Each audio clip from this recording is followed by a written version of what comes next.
Eu encontrei um par de brincos no porta-luvas do carro do meu marido. Não eram meus. Eu sabia disso imediatamente. Porque os brincos que eu uso são simples, pequenos, discretos. Aqueles brincos eram diferentes. Eram brincos grandes, dourados, com pedras que brilhavam. Brincos que você usa quando quer chamar atenção. Brincos que você usa quando quer parecer especial para alguém. Meu nome é Sandra. Tenho 42 anos. Sou psicóloga em Salvador, Bahia. E estou aqui para contar para você exatamente como descobri que o homem com quem estava casada há 16 anos era alguém completamente diferente daquilo que eu acreditava. Tudo começou numa quarta-feira chuvosa. Uma daquelas quartas em Salvador quando a chuva cai tão forte que você sente que o céu está caindo.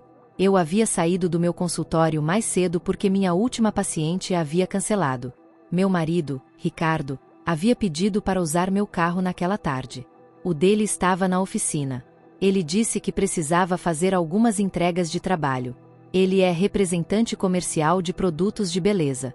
Passa o dia inteiro visitando lojas, farmácias, salões de beleza em toda Salvador.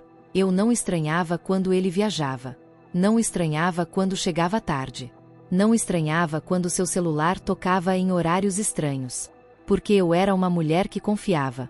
Ou melhor, eu era uma mulher que não queria saber da verdade. Quando cheguei em casa, Ricardo ainda não havia retornado. Ele havia mandado uma mensagem dizendo que demoraria mais um pouco.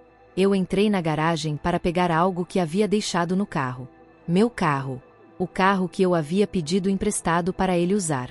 Quando abri a porta do passageiro, o primeiro lugar que olhei foi para o porta-luvas. Não porque eu estava procurando por nada específico, mas porque eu precisava de um batom que eu havia deixado ali. Eu abri o porta-luvas. E foi então que eu os vi. Um par de brincos. Grandes. Dourados.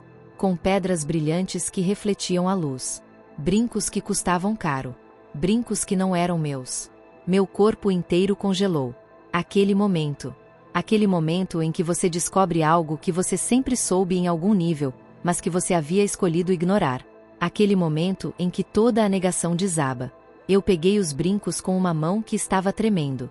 Eram brincos de ouro. Não brincos de fantasia. Eram brincos reais. Pesados. Caros. O tipo de brinco que uma mulher guarda para ocasiões especiais. Ou o tipo de brinco que um homem compra para outra mulher. Meu coração começou a bater de um jeito estranho. Aquele jeito que bate quando você descobre algo que muda tudo. Aquele jeito que parece que não vai mais parar. De qual cidade você está vendo isso? De qual estado do Brasil você está acompanhando minha história neste exato momento?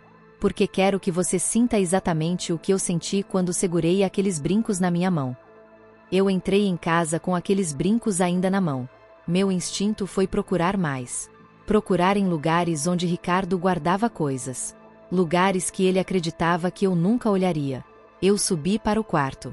Abri seu criado mudo. Havia uma revista ali. Uma revista de carros. Debaixo dela, havia um bilhete. Um bilhete escrito em letra feminina. Não consigo parar de pensar em você. Quando você vem me buscar de novo? Saudade. Nenhuma assinatura. Apenas aquilo. E naquele momento, tudo que eu havia negado por tanto tempo se tornou impossível de negar. Eu me sentei na cama. Eu ainda estava segurando aqueles brincos. Aqueles brincos que haviam se tornado a evidência mais clara de que meu casamento era uma mentira. Eu havia sido psicóloga por 18 anos. Eu havia passado minha carreira inteira ajudando pessoas a verem a verdade sobre suas vidas. E aqui estava eu, uma mulher que havia acreditado em tudo que seu marido havia dito.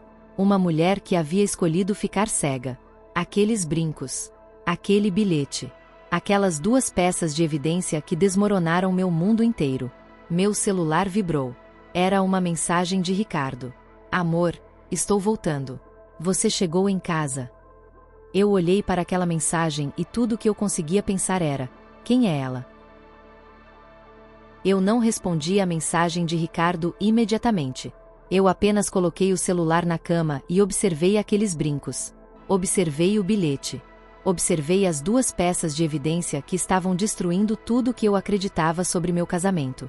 Como psicóloga, eu havia treinado meu cérebro para ser analítico, para decompor problemas em partes menores. para procurar padrões, para conectar pontos que outras pessoas não viam. E naquele momento, eu estava vendo um padrão muito claro. Ricardo havia começado a se comportar de forma diferente cerca de 6 meses atrás. Eu havia notado na época. Mas como é que você confronta seu marido quando o que você está sentindo é apenas uma intuição? Como é que você questiona alguém quando você não tem provas? Agora eu tinha provas. Eu comecei a pensar em todos os momentos que eu havia notado algo estranho. As reuniões de trabalho que se estendiam até mais tarde. As ligações que ele atendia em outro cômodo. A forma como ele havia começado a se perfumar diferente. A forma como ele saía de casa mais cuidado com sua aparência. Pequenos detalhes. Pequenas falhas em sua mentira. Mas eu havia escolhido ignorar todos eles. Eu levantei da cama e caminhei até o banheiro. Abri o armário onde Ricardo guardava seus produtos de higiene pessoal. Havia uma colônia nova ali. Uma colônia que ele não usava antes. Uma colônia que eu não havia comprado para ele. Eu sentia aquele cheiro. Era agradável. Era caro. Era exatamente o tipo de coisa que um homem compraria para impressionar alguém. Eu voltei para o quarto e abri seu computador. Eu conhecia a senha. Nós sempre compartilhávamos nossas senhas um com o outro. Era algo que nós havíamos combinado no começo do nosso casamento. Transparência total, havíamos dito. Mas aparentemente, transparência era apenas para mim. Abri o histórico de navegação. Havia pesquisas por hotéis em Salvador. Hotéis específicos. Hotéis que ficavam perto da Barra, em bairros onde Ricardo jamais teria negócios legítimos. Depois abri seu e-mail. Havia vários e-mails deletados. E-mails que haviam sido removidos da lixeira. E-mails que Ricardo havia feito questão de desaparecer. Mas ele não havia percebido que os e-mails deletados ainda deixam rastros no servidor do Google. Eu acessei a seção de e-mails recuperáveis. E comecei a ler. Os primeiros e-mails eram de uma mulher. O nome dela era Beatriz. Uma mulher que trabalhava em um salão de beleza na Praia do Farol. Uma mulher que havia enviado mensagens para Ricardo dizendo coisas como "não consigo parar de pensar em você" e "quando você vem me buscar de novo". E-mails que falavam sobre encontros. Sobre momentos íntimos. Sobre promessas que Ricardo havia feito para ela. Meu estômago começou a fazer um som estranho. Aquele som que você faz quando está prestes a vomitar, mas está tão traumatizado que nem consegue fazer direito. Eu continuei lendo. Havia e-mails de outra mulher também. Uma mulher chamada Vanessa. Uma mulher que havia enviado fotos de si mesma. Fotos que eu definitivamente não deveria estar vendo. E havia um terceiro nome. Uma mulher chamada Priscila. Uma vendedora de uma das farmácias onde Ricardo supostamente ia fazer entregas. Você já chegou a esse ponto onde percebe que a traição é muito maior do que você imaginava? Onde não é só um caso, mas vários? Onde você começa a questionar tudo o que você conhece sobre a pessoa que dorme ao seu lado? Eu fechei o computador. Eu precisava de ar. Eu precisava de espaço para processar aquilo que estava descobrindo. Eu desci para a sala. Meu cachorro, um Golden Retriever chamado Max, estava deitado no sofá. Ele levantou quando me viu. Ele podia sentir que algo estava errado. Os animais sempre sabem. Eu o abracei e comecei a chorar. Não daquele jeito controlado que você chora em consultório quando um paciente te conta seus problemas. Mas daquele jeito descontrolado. Daquele jeito onde você está realmente quebrada. Meu celular tocou. Era Ricardo. Oi, amor, estou chegando em casa agora. Você quer que eu traga algo para comer? Perguntou ele, e sua voz soava normal. Soava como a voz de um homem que não havia passado os últimos 6 meses traindo sua esposa. Não, está tudo bem, respondi, e minha voz estava tão controlada que me assustou. Como é que você consegue soar normal quando seu mundo acabou de explodir? Tudo bem? Você parece estranha, disse Ricardo. Estou cansada.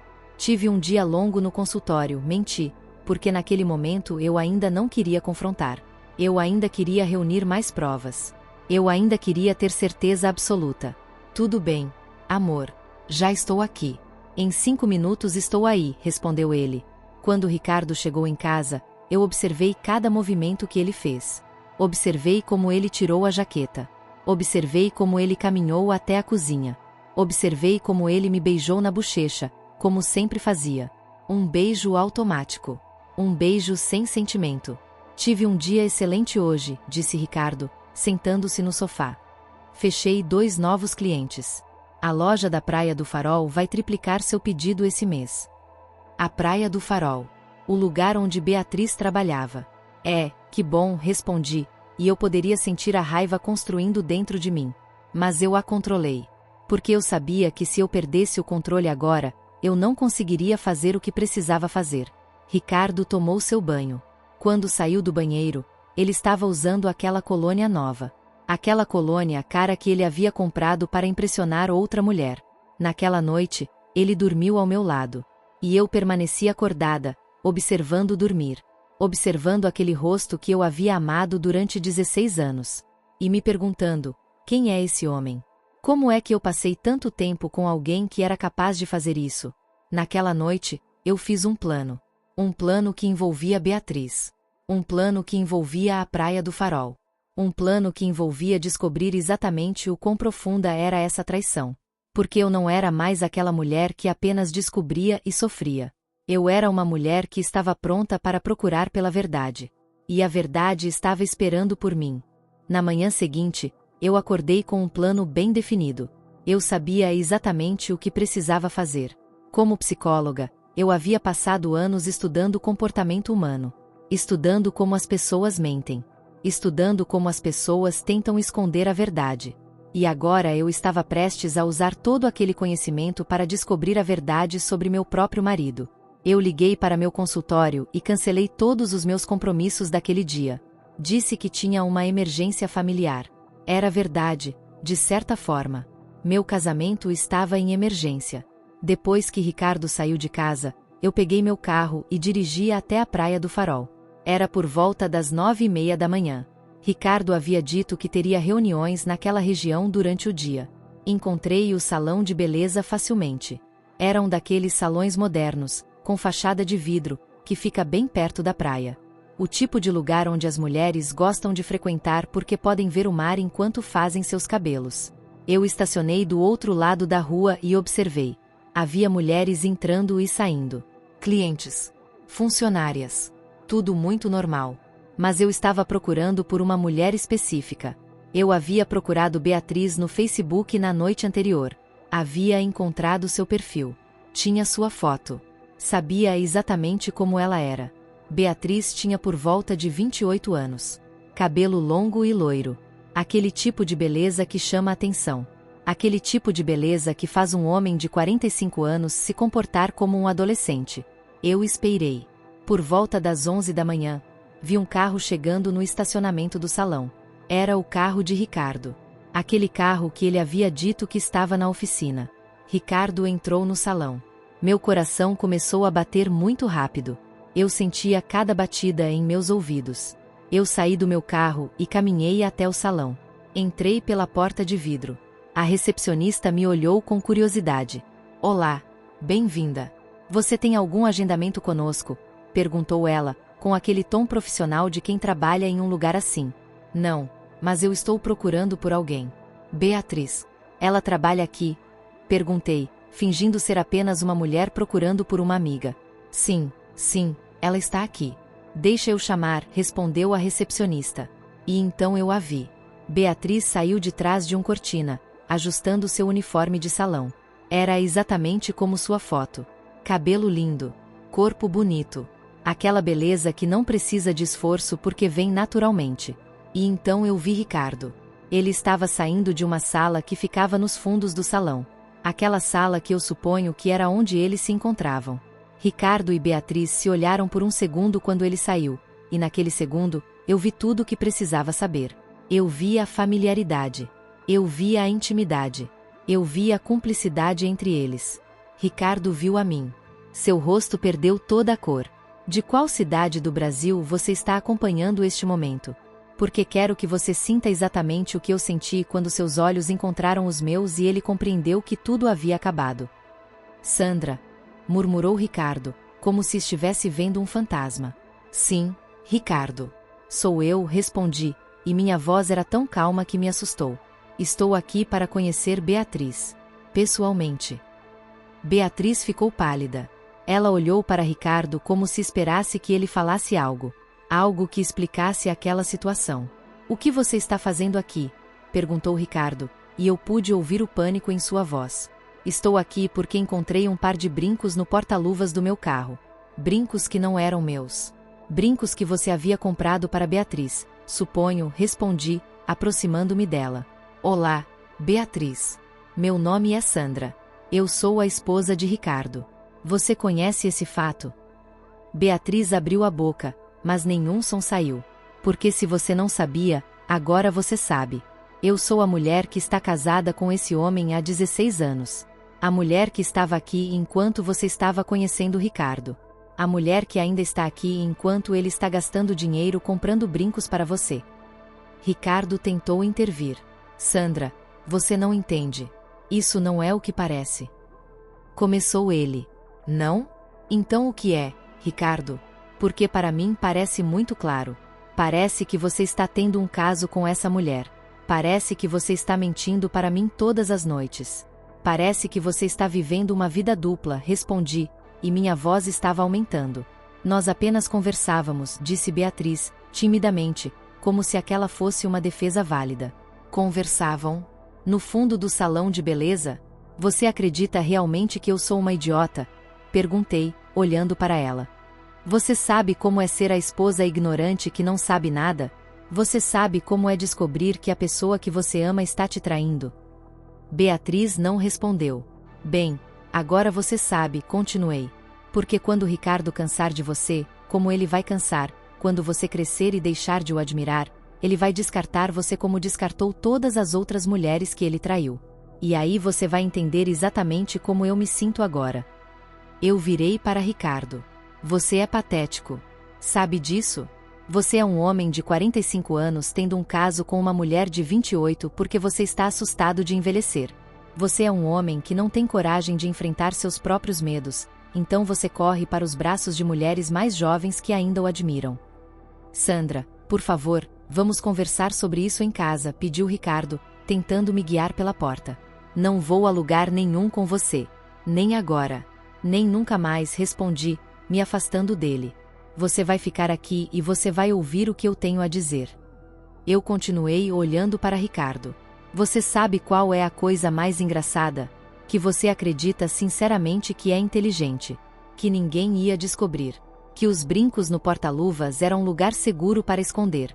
Que as mensagens no e-mail seria seguro. Que as pesquisas de hotéis não seria descoberto. Como você? Começou Ricardo. Como eu o quê? Como eu descobri? Porque eu sou uma mulher que você subestimou completamente.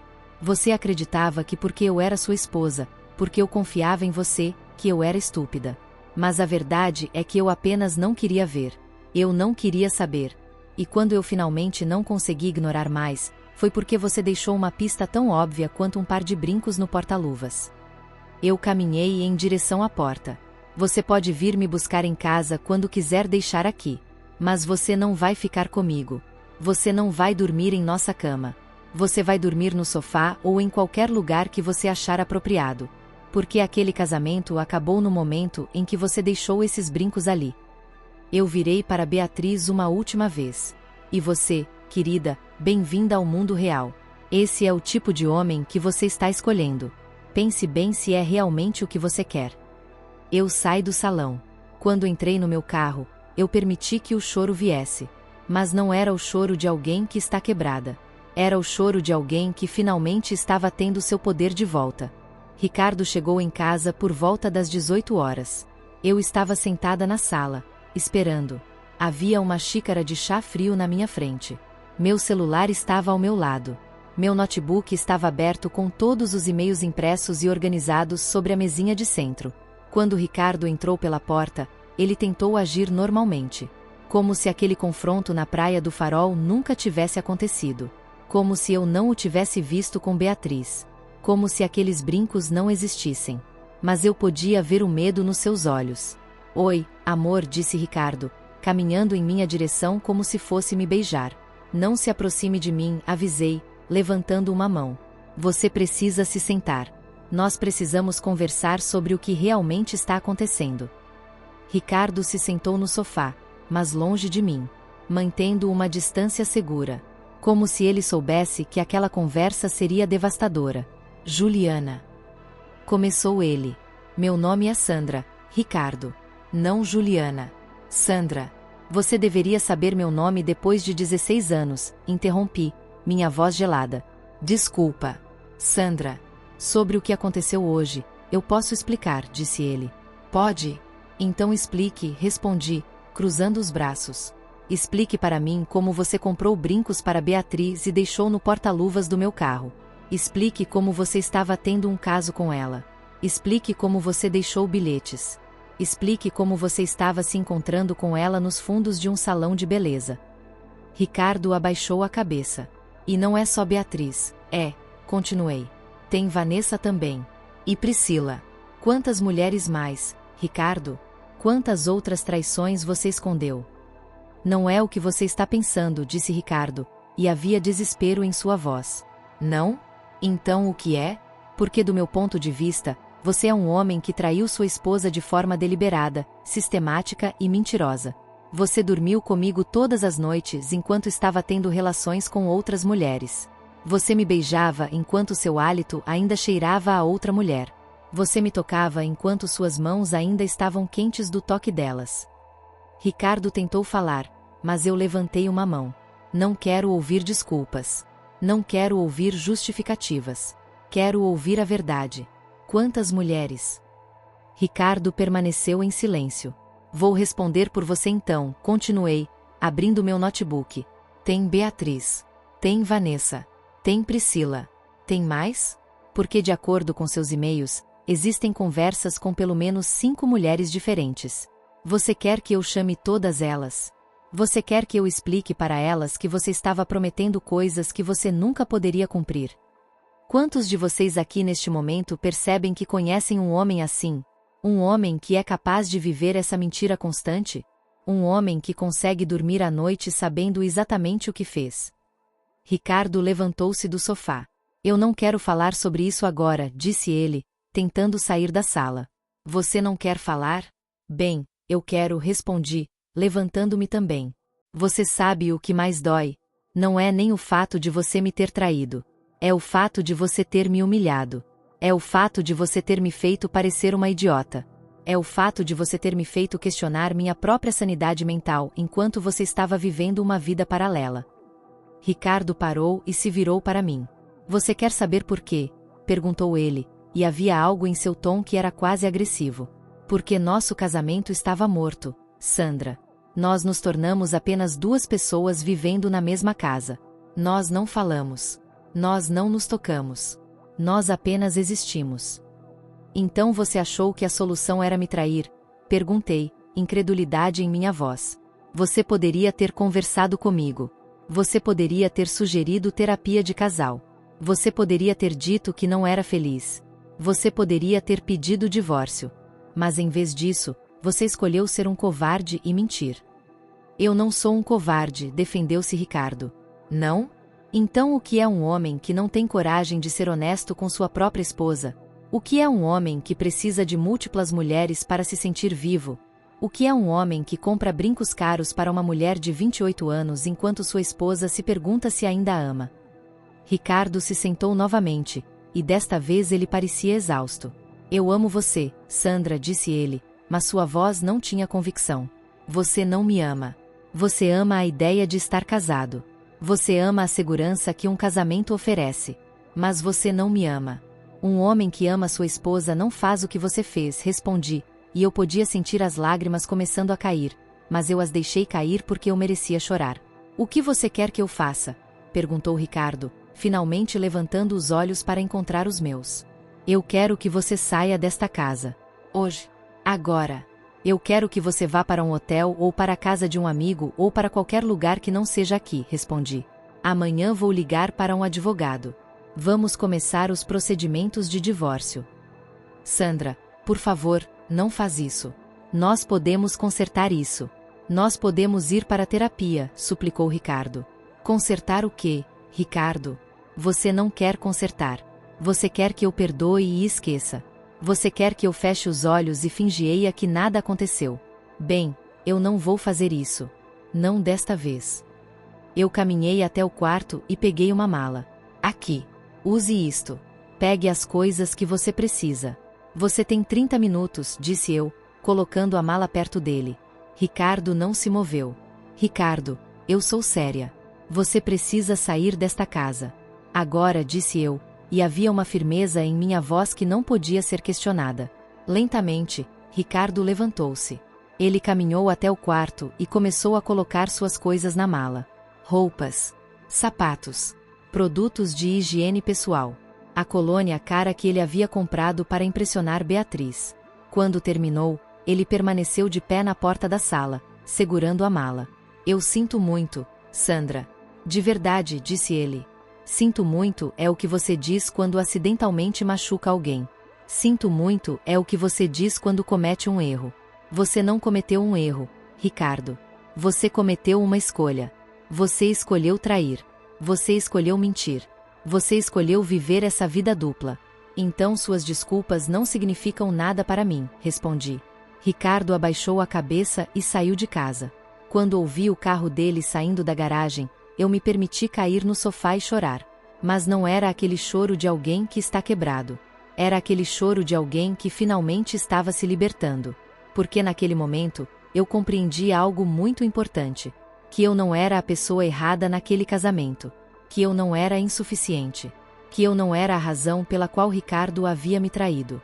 Ricardo me havia traído porque Ricardo era o tipo de homem que traía. E eu havia desperdiçado 16 anos com um homem que nunca seria capaz de me amar da forma que eu merecia ser amada. 6 meses depois. Essa é a frase que marca o tempo depois da descoberta dos brincos. Você vive sua vida em antes e depois. Antes de encontrar aqueles brincos no porta-luvas. Depois de encontrar aqueles brincos. E agora eu estava bem no meio do depois. E o depois era um lugar que eu estava aprendendo a chamar de casa. No dia seguinte àquela noite em que Ricardo saiu, eu liguei para um advogado especializado em direito de família. Seu nome era Maurício. Ele tinha 30 anos de experiência. E quando eu entrei em seu escritório em Salvador e contei minha história, eu pude ver que ele já tinha visto tudo antes. Você tem provas? Perguntou Maurício, ajustando seus óculos. Eu mostrei tudo. Os brincos. Os bilhetes. Os e-mails. As mensagens. Tudo estava documentado. Maurício examinou tudo cuidadosamente. Quando terminou, ele se inclinou para trás em sua cadeira. Você tem um caso muito forte, Sandra. Infidelidade é uma causa válida para divórcio. Com essa documentação, você pode pedir praticamente qualquer coisa que desejar. Eu quero apenas que ele saia da minha vida. Eu quero a casa. Eu quero o carro. E eu quero que ele pague uma pensão alimentícia decente enquanto resolvemos o divórcio, respondi. Maurício assentiu. Nós vamos usar todas essas evidências. Ele não vai ter pé para pisar em tribunal. As semanas seguintes foram intensas. Ricardo tentou várias coisas. Primeiro tentou negar que havia traição. Depois tentou culpar o casamento. Depois tentou culpar a mim. Disse que eu era trabalhista demais. Que eu não lhe dava atenção suficiente. Que eu havia negligenciado nosso relacionamento. Mas quando Maurício apresentou todas as provas em tribunal, quando o juiz leu aqueles e-mails com seus próprios olhos, quando o juiz viu os nomes de 5 mulheres diferentes mencionadas, Ricardo não teve escolha. Ele teve que admitir. E quando ele admitiu, tudo desabou muito rapidamente. O juiz ordenou que Ricardo pagasse uma pensão alimentícia significativa.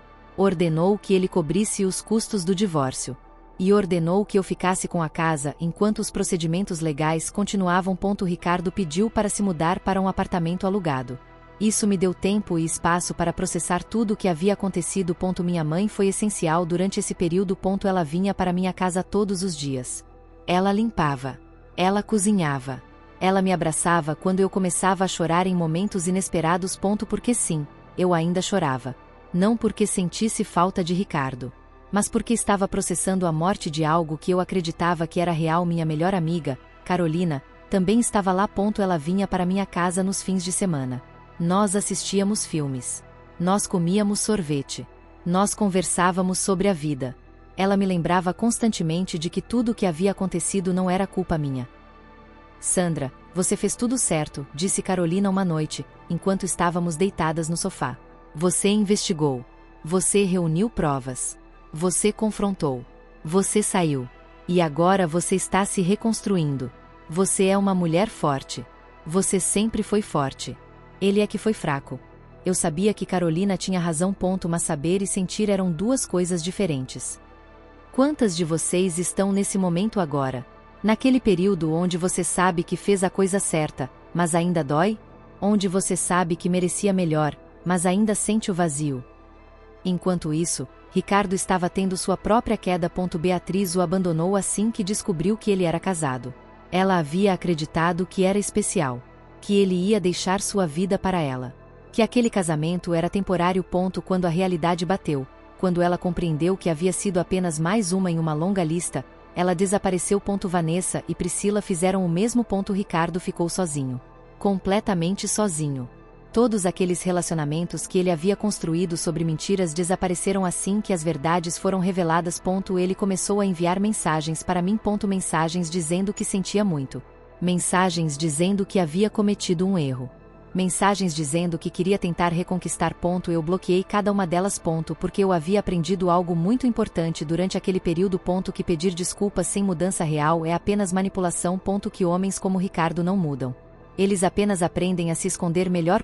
Que eu não tinha obrigação de dar a ele a chance de me ferir novamente. 3 meses depois da descoberta dos brincos, o divórcio foi finalizado. Foi rápido porque Ricardo não questionou nada. Ele assinou todos os documentos. Ele aceitou todos os termos. Porque ele sabia que não tinha posição para lutar. Ele havia sido descoberto. E agora ele estava pagando o preço. No dia em que o divórcio foi finalizado, eu retirei aqueles brincos do meu guarda-roupa. Aqueles brincos dourados que haviam começado tudo. Eu os observei por um longo tempo. E então eu os joguei no lixo. Porque aqueles brincos haviam cumprido sua missão. Eles me haviam libertado. Você está bem? Perguntou minha mãe quando me viu saindo do banheiro. Estou muito bem, respondi, e era verdade. Eu estou livre. 2 meses depois, eu retomei meu trabalho no consultório com mais paixão do que nunca. Meus pacientes notavam a diferença. Eu tinha uma energia renovada. Uma clareza que vinha de alguém que havia passado pelo fogo e havia saído do outro lado. Uma das minhas pacientes, uma mulher de 55 anos que estava passando por seu próprio divórcio, me procurou depois de uma sessão. Sandra, como você consegue seguir em frente? Como você consegue estar aqui todos os dias ajudando pessoas quando você mesma passou por algo tão terrível? Perguntou ela. Eu me sentei ao seu lado. Porque descobri que eu merecia melhor. E você também merece, querida. Você merece uma vida onde as pessoas sejam honestas com você. Onde as pessoas não o traiam. Onde você não tenha que desconfiar de tudo o que é dito para você. Quando você compreender que você merece melhor, é muito mais fácil deixar ir as pessoas que não o dão. Respondi. A mulher apenas assentiu. Como se aquelas palavras fizessem mais sentido para ela do que qualquer conselho que ela havia recebido antes. E é verdade. Porque quando você vive a experiência, quando você passa por aquilo, você compreende em um nível diferente. Você não apenas intelectualmente sabe que merecia melhor. Você sente aquilo no seu corpo. Você sente aquilo em cada célula do seu ser. 1 ano depois da descoberta dos brincos, eu estava em um café em Salvador com Carolina. Nós conversávamos sobre nossas vidas. Sobre nossos trabalhos. Sobre nossos sonhos. E pela primeira vez desde que Ricardo tinha saído de casa, eu estava realmente feliz. Não era aquela felicidade que vem de estar em um relacionamento. Era uma felicidade que vinha de dentro. Uma felicidade que vinha de conhecer meu próprio valor. Uma felicidade que vinha de saber que eu era digna de respeito. Que eu era digna de honestidade. Que eu era digna de amor real. Ricardo estava vivendo em um apartamento pequeno em Salvador. Ele havia perdido seu emprego depois que a história começou a circular entre seus colegas. Ninguém quer trabalhar com um homem que não merece confiança. Ele havia envelhecido.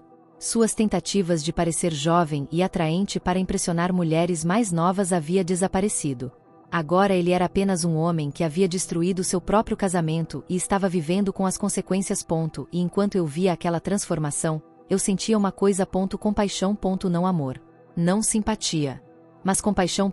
Compaixão por um homem que havia tido tudo e havia escolhido jogar tudo fora. Compaixão por um homem que havia cometido a escolha mais estúpida de sua vida. Compaixão por um homem que agora tinha que viver com as consequências daquela escolha todos os dias pelo resto de sua vida. E sabe qual é a coisa mais importante que aprendi com tudo isso? Que às vezes, a libertação vem de um lugar muito inesperado. Que às vezes, ela vende um par de brincos dourados esquecidos no porta-luvas de um carro. Que às vezes, ela vende você finalmente perceber que merecia melhor. E que, quando você compreende aquilo, você nunca mais volta àquela versão de você que acreditava o contrário.